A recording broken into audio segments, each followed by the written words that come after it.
Então vamos lá. Sejamos todos bem-vindos a esse nosso ano de estudos que se inicia hoje. Lembrando da importância de cada um de nós nesse grupo pequeno, porém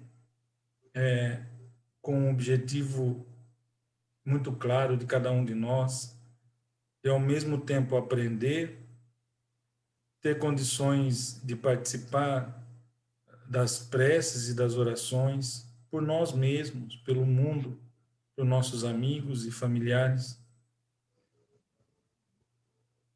Então, em nome de Deus, do Divino Mestre Jesus, amigos espirituais, orientadores da Casa Espírita Allan Kardec,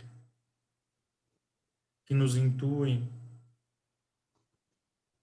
aos estudos, a vontade de estar aqui, partilhando esses minutos que passamos com pessoas tão queridas como são todos vocês.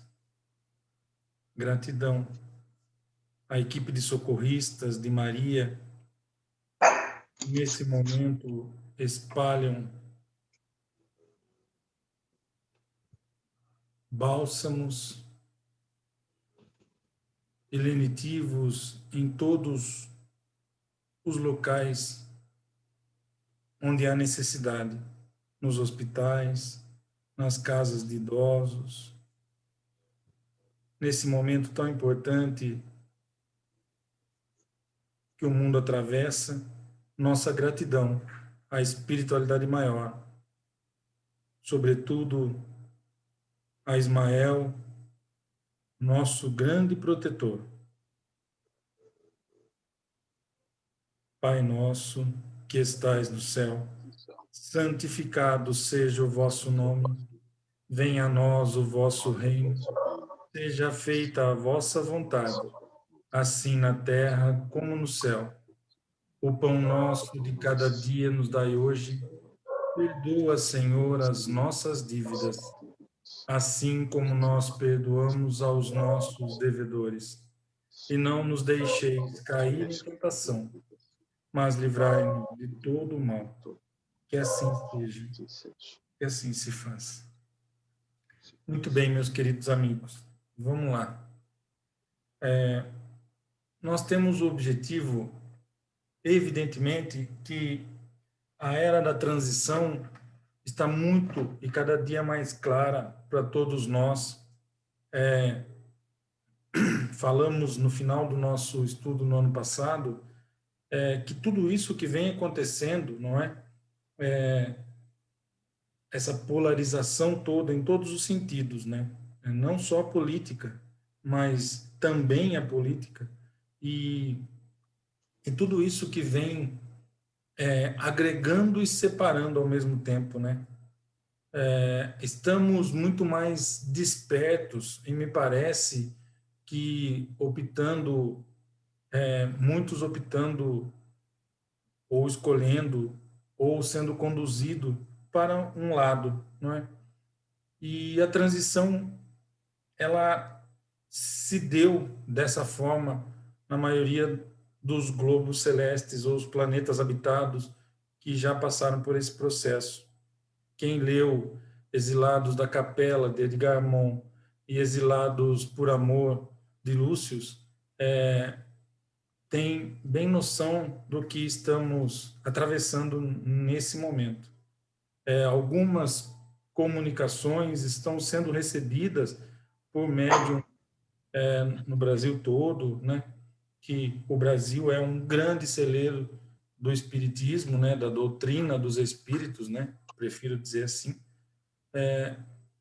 Então, estamos, obviamente, em plena transição, nas últimas horas desse processo transitório.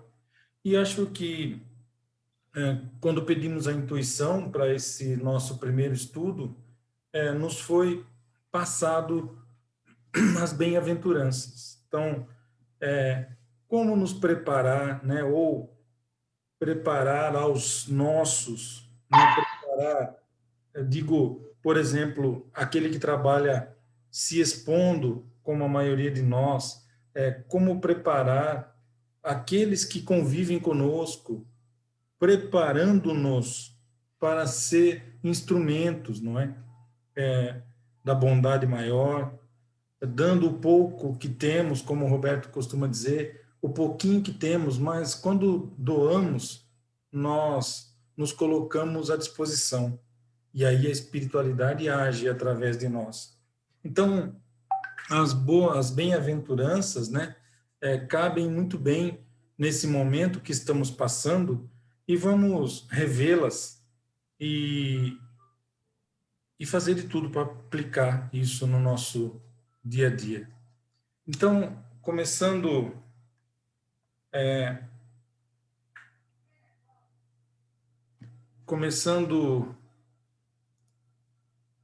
pelos... só um minuto.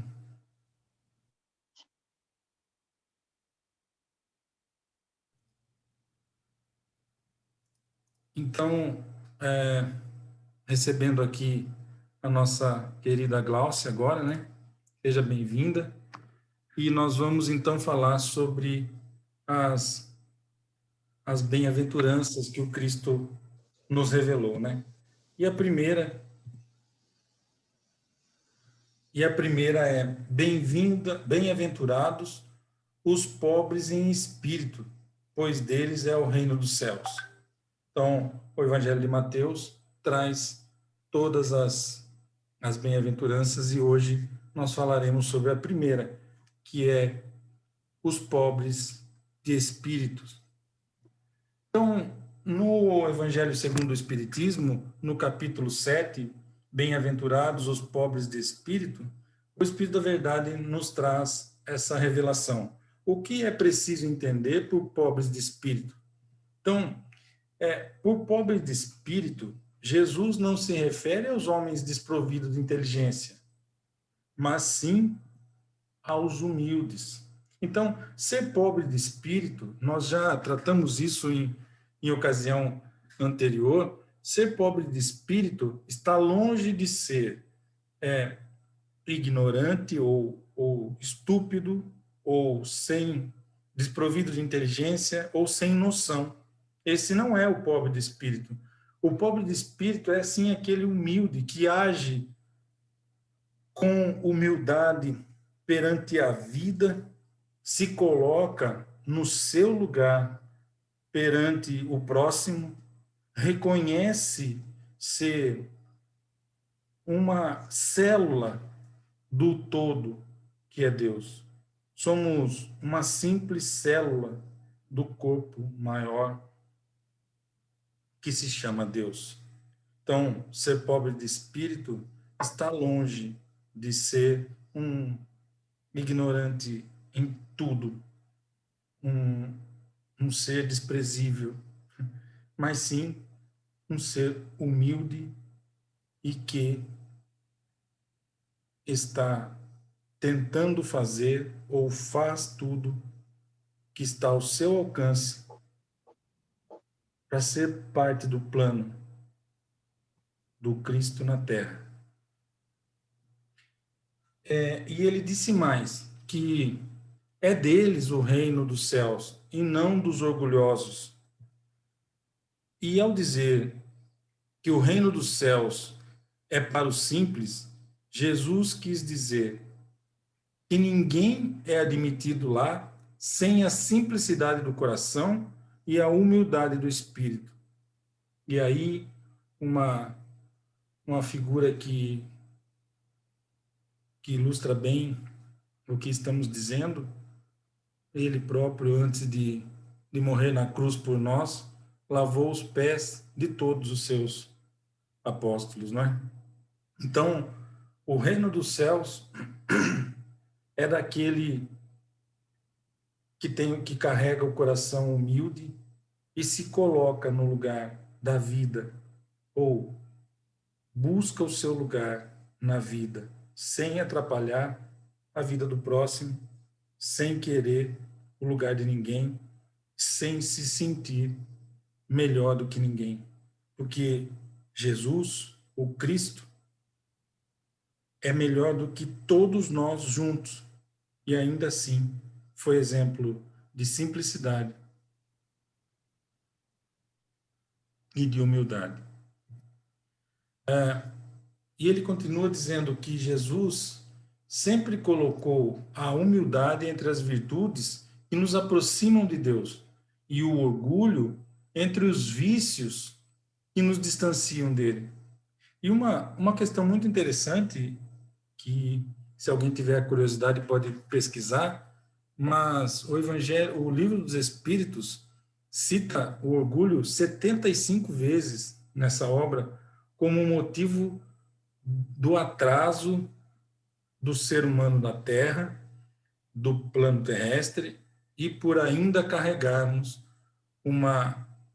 essa nossa senda de dor, de provas e de expiação.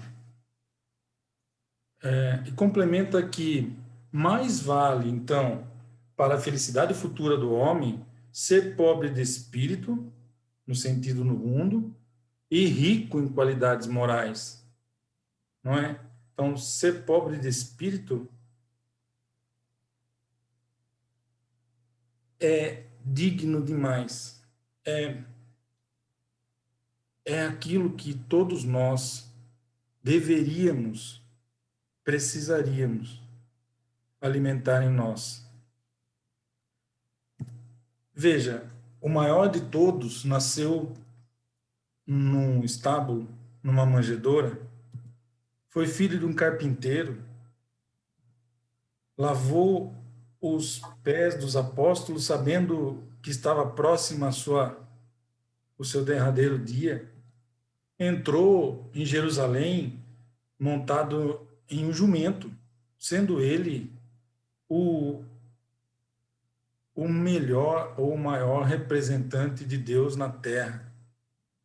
Ele poderia ter vindo filho de qualquer um que ele quisesse. Ele poderia ter sido qualquer figurão que ele quisesse. Ele poderia ter entrado em Jerusalém numa carruagem de ouro. Mas e aí? Ninguém iria dar importância a ele. Mas ainda assim, não demos.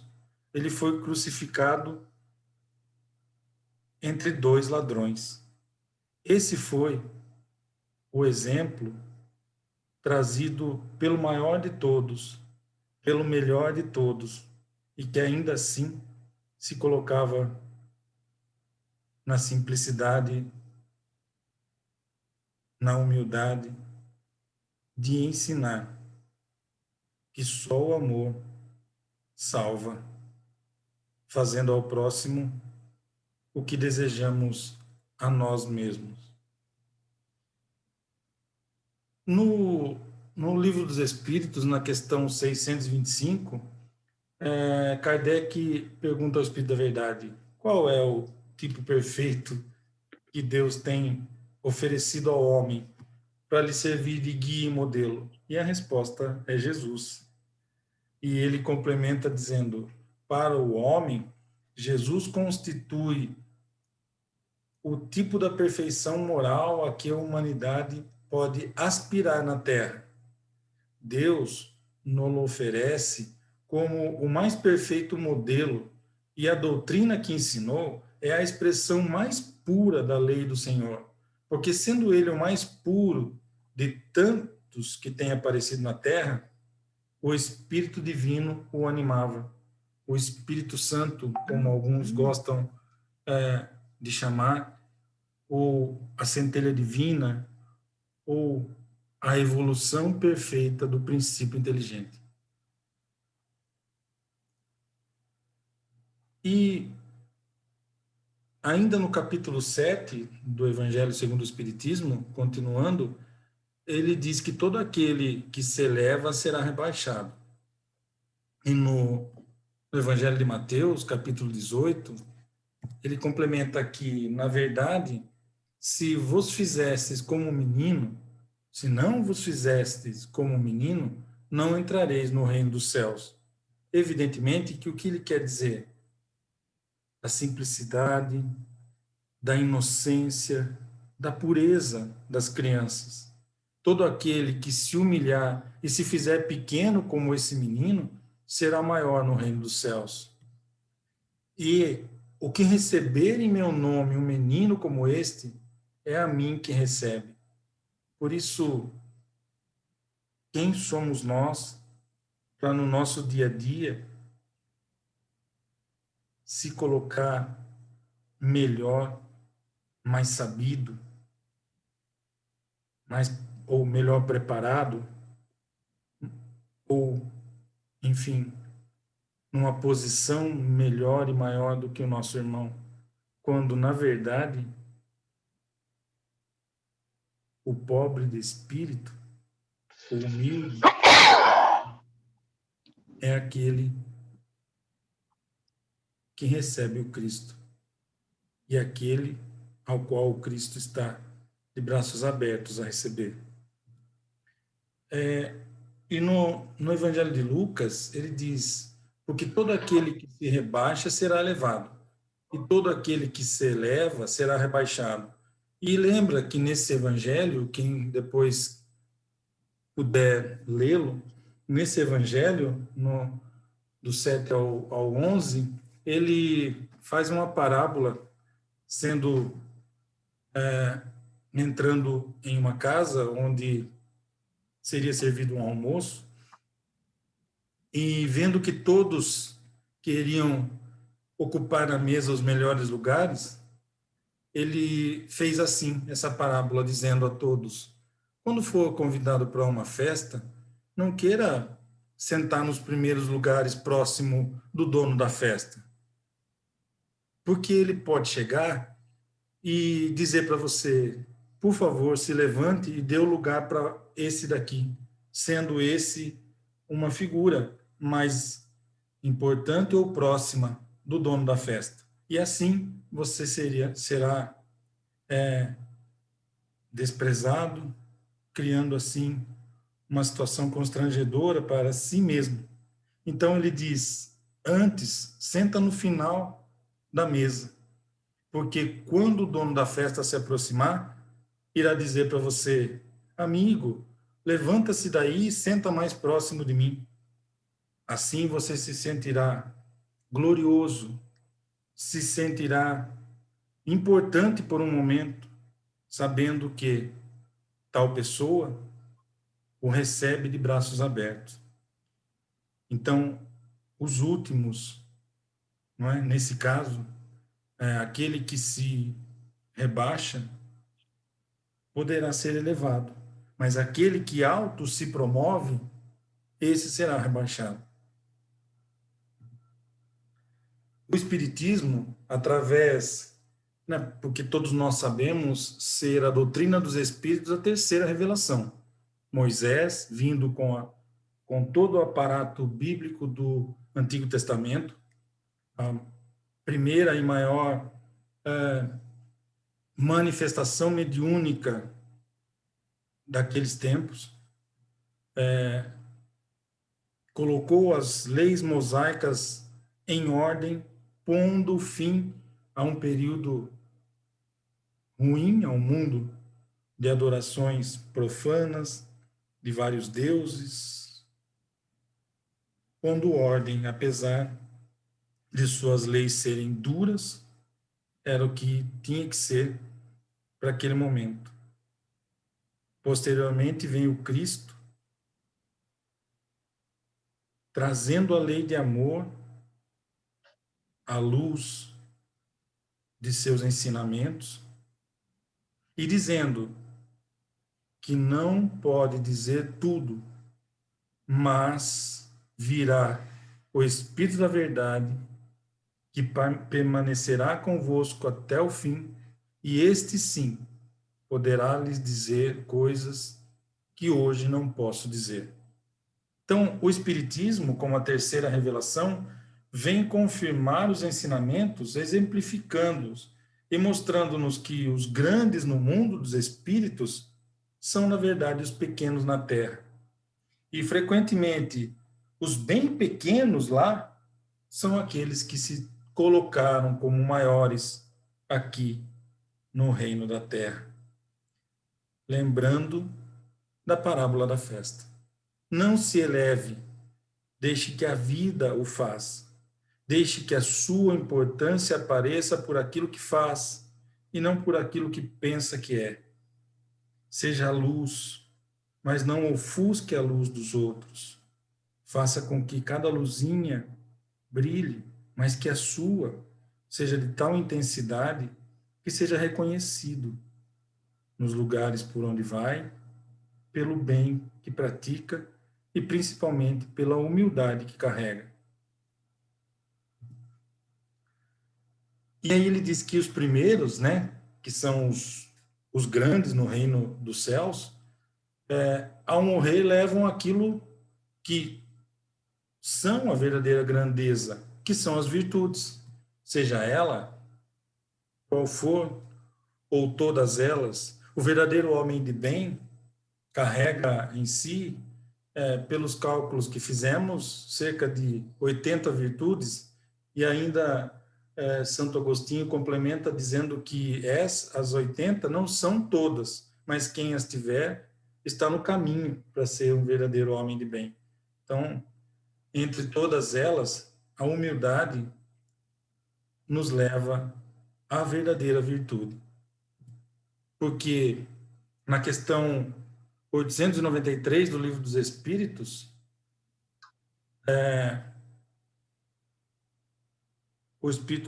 Kardec indaga o Espírito da Verdade: qual a mais meritória de todas as virtudes? E ele diz que toda virtude tem seu mérito, mas a sublime virtude é aquela que está no sacrifício do interesse pessoal, pelo bem do próximo, sem pensamento oculto, sem esperar nada em troca.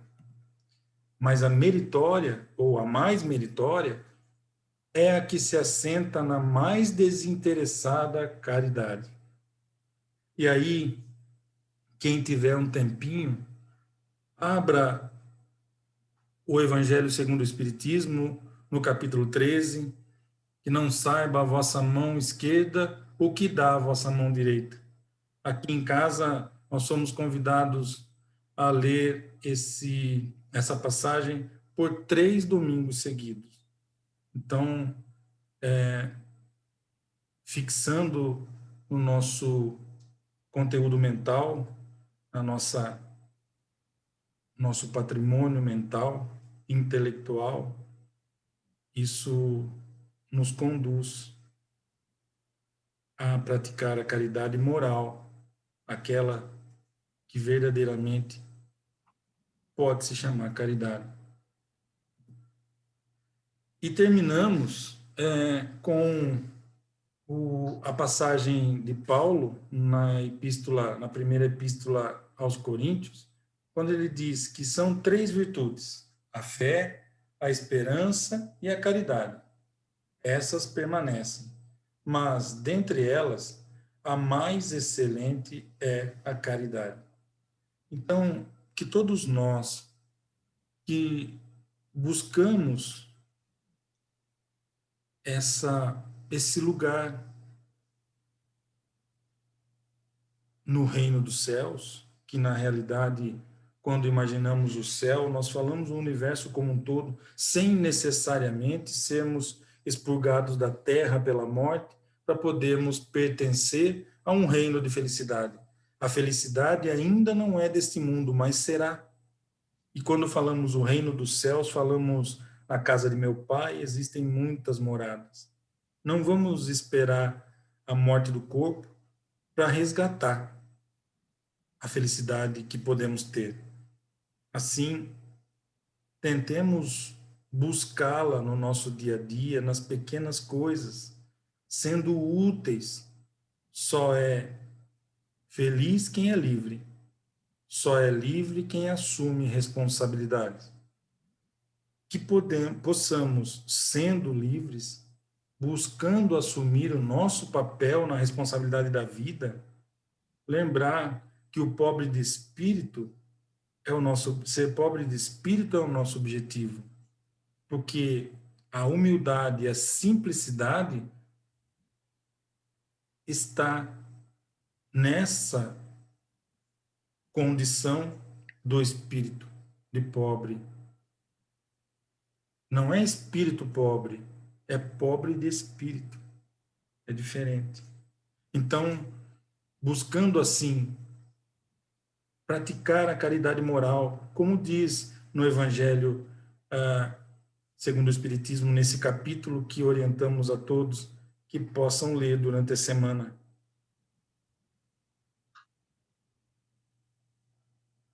A diferença entre a caridade moral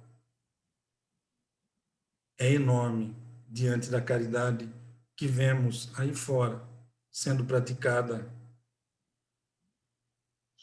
que mais parece uma troca de favores ou esperando que depois sejamos reconhecidos, não fazendo com que sejamos humildes de espírito e de coração. Então, é isso. Voltamos aqui na nossa tela, onde tem gente muito bonita, para que a gente possa fazer nossa prece.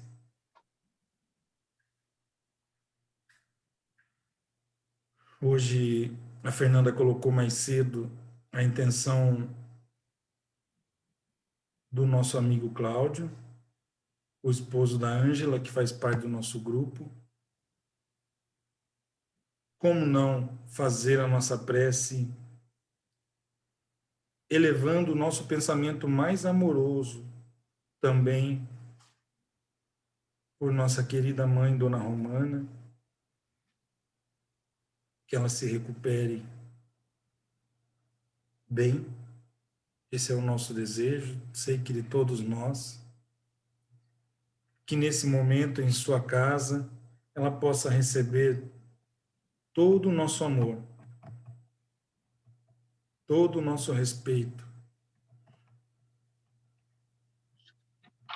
e com muita humildade, porque o canal que funciona, que liga Deus ou nós a Deus, que liga a prece ao resultado, é a humildade.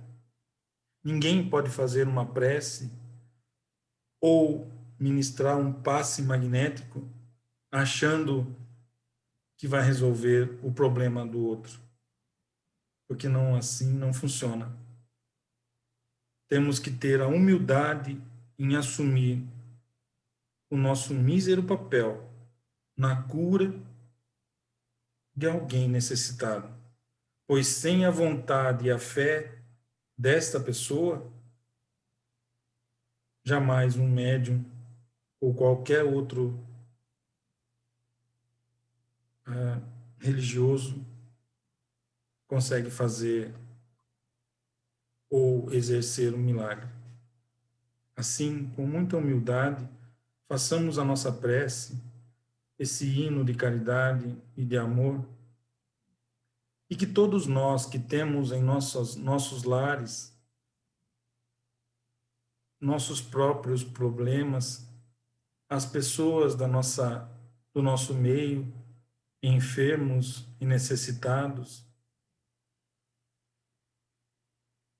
aos lares de idosos, principalmente nesse período, e novamente esse irmão desorientado está fazendo com que as pessoas adoeçam.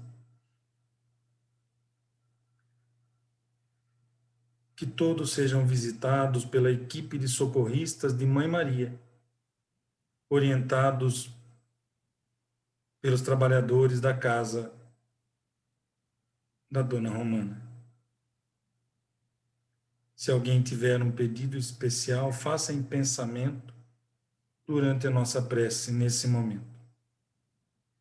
Deus, nosso Pai, que tendes poder e bondade, dai a força àquele que passa pela provação. Dai a luz àquele que procura a verdade. Ponde no coração do homem a compaixão e a caridade. Deus, dai ao viajor a estrela guia, ao aflito a consolação e ao doente o repouso. Pai, dai ao culpado o arrependimento, ao espírito a verdade, à criança o guia e ao órfão o pai.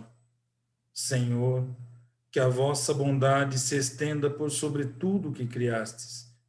Piedade, meu Deus, para aqueles que não vos conhecem, esperança para aqueles que sofrem.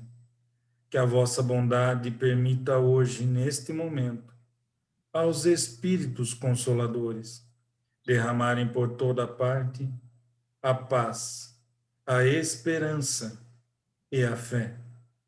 Deus, um raio, uma faísca do vosso divino amor, pode abrasar a terra. Deixai-nos beber nas fontes desta bondade fecunda e infinita, e todas as lágrimas secarão, todas as dores se acalmarão. Um só coração, um só pensamento subirá até vós, como um grito de reconhecimento e de amor. E como Moisés sobre a montanha, nós vos esperamos com os braços abertos.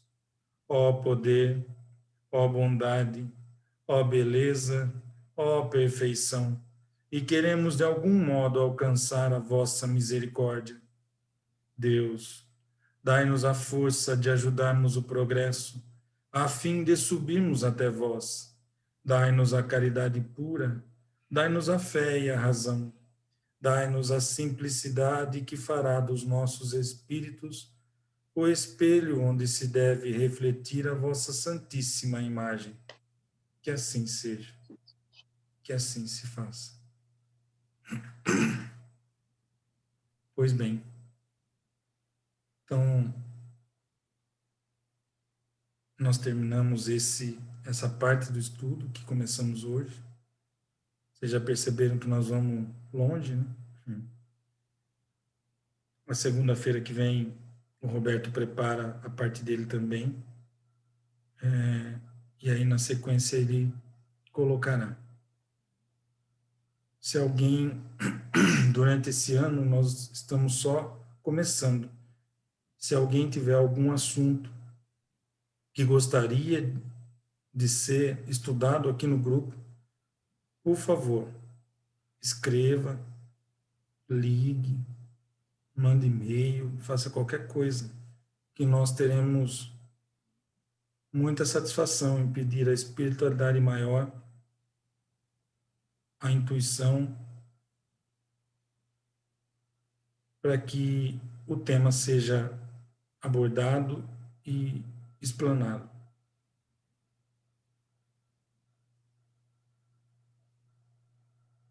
Em nome de Deus, do Mestre Jesus, espiritualidade maior, amigos espirituais, doutrinadores, passistas, socorristas, os responsáveis por levar aos hospitais, às casas de idosos, o bálsamo que é derramado na água, nos medicamentos, na mão dos enfermeiros e dos médicos, dos trabalhadores desses locais, dos faxineiros que limpam, retirando os resíduos, principalmente desse irmãozinho que agora insiste em fazer sua segunda aparição.